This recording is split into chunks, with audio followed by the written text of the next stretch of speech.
Bienvenidos a todos nuevamente a nuestro podcast.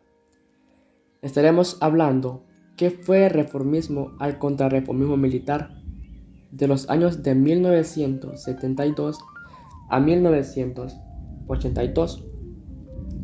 Es un placer para mí que estén escuchando este podcast el día de hoy. Soy estudiante de la Universidad Católica Nuestra Reina de la Paz y formo parte de la clase de Historia de Honduras. Como siempre, nuestra intención es informar sobre lo que ha sucedido en nuestra historia como país alrededor de los años y donde esperamos que ustedes puedan reaccionar sobre nuestro pasado y no cometer los mismos errores del pasado, puesto quien no aprende de los errores del pasado está condenado a repetirla. Vamos a retomar un poco de lo que hemos escuchado. En el podcast anterior estuvimos hablando sobre qué fue el conservadurismo al reformismo militar. En este tiempo teníamos el gobierno del jefe de Estado, el general de brigada Oswaldo López Orellano, quien tuvo un gobierno muy reformista, donde apoyó mucho al sector agrícola. Pero, ¿qué pasa durante los años de 1972 a 1982? Bueno, en 1972 se crea el Instituto Nacional de Formación Profesional, INFOP, como todos lo conocemos, con el objetivo de acelerar el desarrollo económico y social del país, ya que era necesario que un sistema de formación profesional para todos los sectores de la economía y para todos los niveles de empleo. 2 años después de que se crea el Instituto Nacional de Formación Profesional, se crea la Ley de Salario Mínimo, donde estas tienen como finalidad esencial determinar los procesos para la aplicación del salario mínimo y los organismos encargados de su establecimiento, vigilancia, control y cumplimiento. Puesto que ya teníamos lo que era el Instituto Nacional de Formación, era necesario tener esta ley, pues en aquel tiempo, uno puede recibir un salario relativamente muy bajo a comparación de otras personas y no se llevaba un orden. Al no llevarse un orden, esto significaba que tampoco tenían un control o era defendida por aquellos que al final ponían una queja, ya que esta ley había mucho más control y habían organismos que se encargaban de todo lo que tenía que ver con esta ley. En las islas, estos organismos de la ley del salario mínimo son de orden público y su disposición y la aplicación general para los trabajadores y patronatos.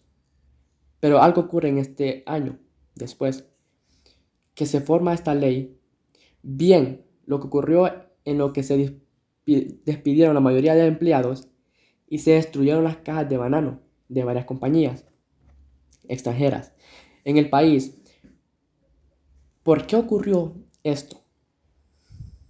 Bueno, como sabemos, Honduras en aquel tiempo, las compañías pagaban muy poco por estos impuestos, como otros países, pero en Honduras los impuestos que tenían que pagar eran mucho más bajos que en su propio país.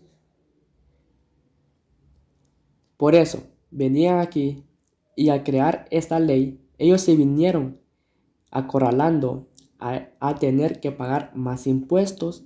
Entonces destruyeron y despidieron a los empleados como forma de protesta hacia este incremento en los impuestos. Lastimosamente, también en este año, que fue un año muy controversial de la vida en muchos casos que ocurrió una de las tragedias más grandes de Honduras, que fue el huracán Fifi. Este fue un ciclón tropical catastrófico que cobró la vida de un estimado de más de 8.210 personas en Honduras. Como todo ciclón, creó muchos problemas económicos, muchos cultivos se perdieron, el ganado, el país tuvo en unos momentos de crisis donde tuvo muy bajo de economía y tuvo que reconstruir todo lo que ya había llegado en este momento.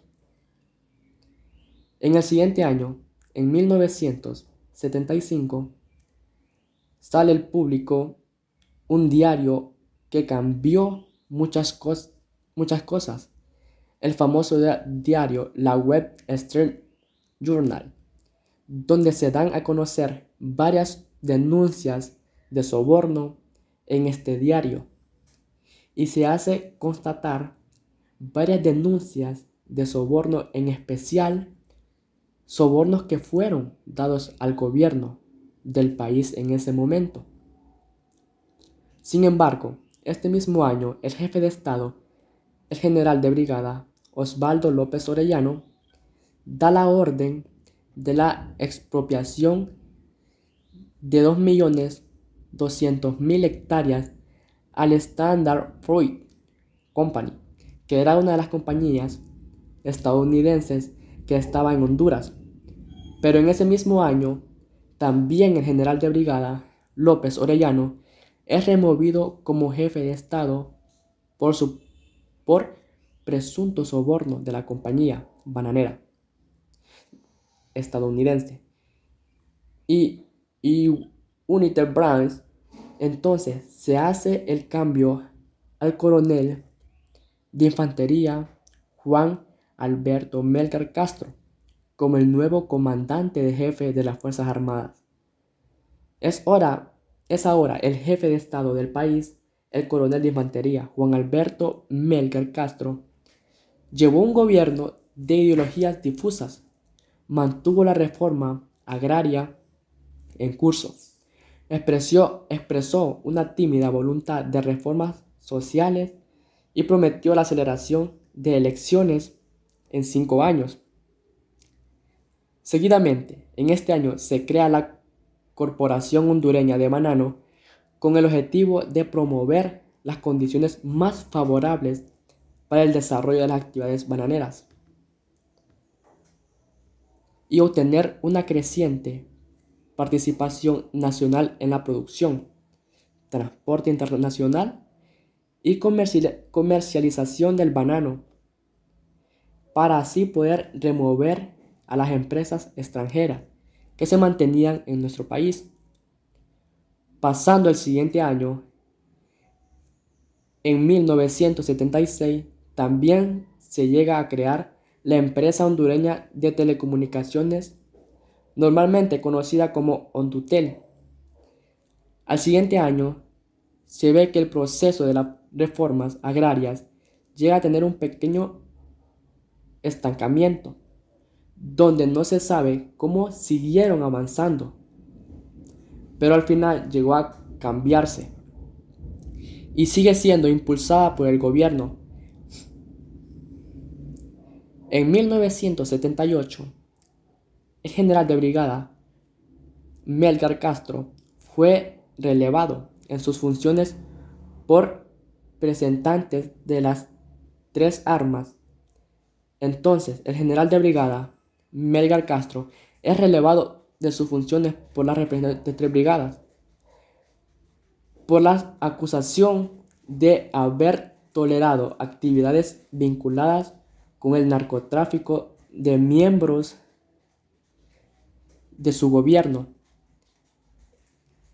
El triunvirato presidido por el general de brigada Policarpo Paz García, que inauguró una línea receptible derechista.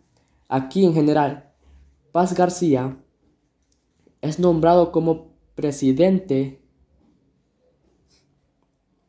provisional por una Asamblea Nacional Constituyente, donde se establecía la democracia a través de un bipartidismo